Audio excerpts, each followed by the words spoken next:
Hi, I'm Tony Fleming, and this is Fleming's Ultimate Garage. Hey, listen, if you had a spare $100,000, you could build a clone HEMI Dart like this. You drive it for a little while and maybe hope to get 80 for it. In this case here, we have some awesome pieces of the drivetrain. I just need to walk around the car and show it to you because it's got things in it that I have never seen before. And this HEMI Dart, not only is it streetable, you can take it to a cruise in. It's designed to idle in traffic all day. It makes massive power, and it's backed up by the heaviest duty hardware you can get in a muscle car. So let's take a look around and see some of the detail that's in this. And I'm sure your eyes are probably focused on the wrinkle wall tires that have been beautifully tucked inside the wheel wells. And I'll show you once we take the hood off why you might need something like that, okay? Anyway, real date-coded 426 HEMI, not a crate motor. Freshly rebuilt. This thing has, it's freshly rebuilt, has right around 100 miles of break-in driving on it, and that's it. So I encourage you to please drive this car a little bit longer, a few hundred more miles, start to break it in a little bit, and then you start to increase the power from there. So transmission, freshly built, heavy-duty 727 Torqueflite. It's got a narrow Dana rear in it with 410 gears, and it is ready to roll. Also, the Dana, and I apologize because sometimes I have to look at this stuff, but this car has so many things that it has 2 full window stickers of features, and I can't remember everything on the car. By the way, if you come here to Fleming's, we have these on the windows of the car. We also have the same information on our website. If you want to, they've been drilled for it, but you can screw the tires in if you want to, and we can do that for you if you like. You don't need to, but we can do that for you. That's also certified down to the 10s, is what we've been told by the previous owner. This is the second car we've gotten from him, and the other car we got from him certainly was an incredible piece of iron also. This guy loves to go fast and just ran out of parking and room at his place and needed to move a couple of pieces, and if you decide to get this car, you'll be one lucky person. All right, so let's take a peek under the hood for a minute. We're talking about 426 HEMI. We'll take the hood off and you can see for yourself who built this engine. And then you'll know right away that this car had great money spent on it. One of the things I wanted to show you that's really nice is the hood comes off with one person, but it has foam pads underneath here, and you can set it on the roof and it just sits on the foam pads and it won't scratch the car. Come around here for a second and let's finish looking at the stuff that you would need to do. Now keep in mind, you know, this may not seem like a big deal to you, but the money that goes into a car and then it's the final things that make the car drivable is where the time and effort gets spent in there. For instance, like stainless steel fasteners, right? Stainless steel hardware. Check this out here. Don Garlits high performance engines. Ray Barton built this engine for this car. Nice huge aluminum radiator with a big shroud around the front of it to go keep the air coming in there beautifully. Got a trans cooler laying right inside there also. And the nice thing about this is they've given some thought to the trans cooler. Typically, people that are building their first car shove the trans cooler right in front of the radiator, and that blocks a lot of the airflow. This has been cantered over to the side. A, it fits in well. B, it still works, and C, it doesn't block all the air coming to here.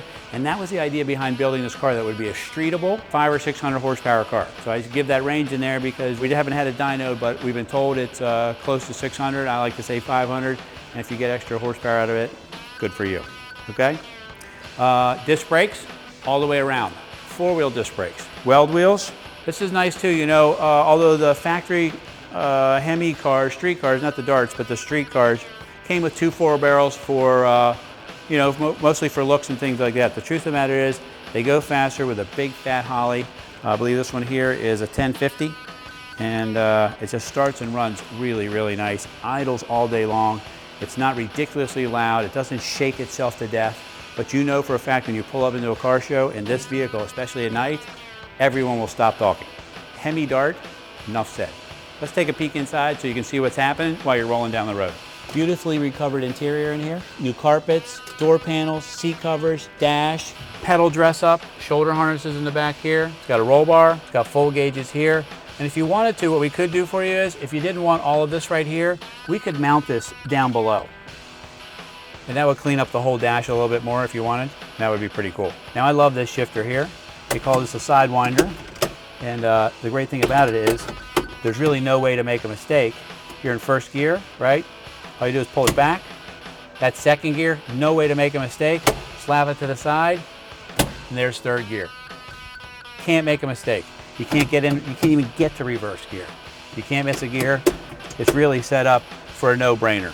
Got a 150-mile-an-hour speedometer, and I know this car, from what I've heard, will see all of that, especially the way it's built. Let's take a peek in the trunk for a second. Okay, mandatory once you get down into the fast car range. I don't like to use times because we'll just use fast car range. You have to have a power cutoff back here. Super easy, it's off, and that's on. Off, on. Okay, check this out. It's got an exhaust on it, which is nice. It's although it's a free-flowing, heavy-duty, super fast exhaust with hooker headers, stainless mufflers, things like that. It's not shaking underneath the car. The one thing we can do for you, which we do for a lot of people now, and this is a really, really cool feature, is we put in exhaust cutouts. And they're no longer vacuum operated because these cars don't make a whole lot of vacuum. They're electric. There's a little switch on the dash, flip the switch, these two butterflies open up, it's wide open exhaust out the side, and you're uncapping another probably 50 horsepower or so, 40 horsepower or so. And then if anybody comes around that doesn't need to hear the car be that loud, hit the switch again, it quiets it right on down. So it's pretty cool, especially as you pull up and this car's not super loud, you can make it super loud when it's time for race time.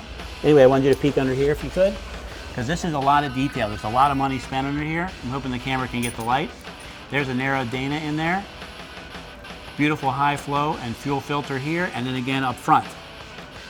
4-link suspension, giant bent elephant leg, that's what I call this exhaust here. I believe that's 3-inch exhaust, fresh slicks.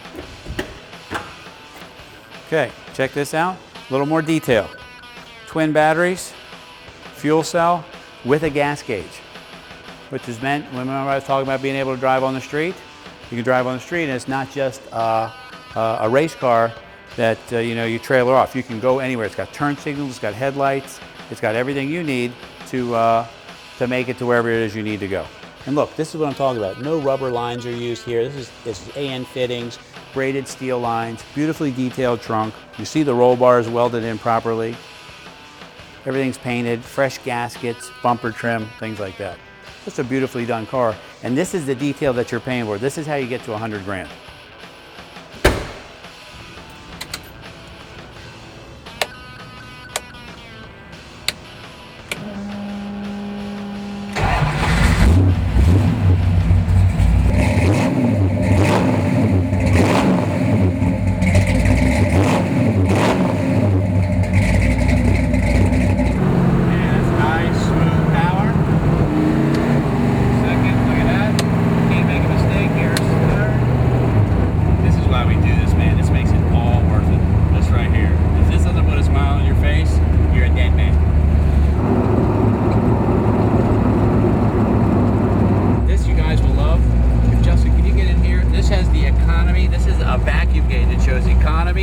Idle or power, it's pinned on power at idle.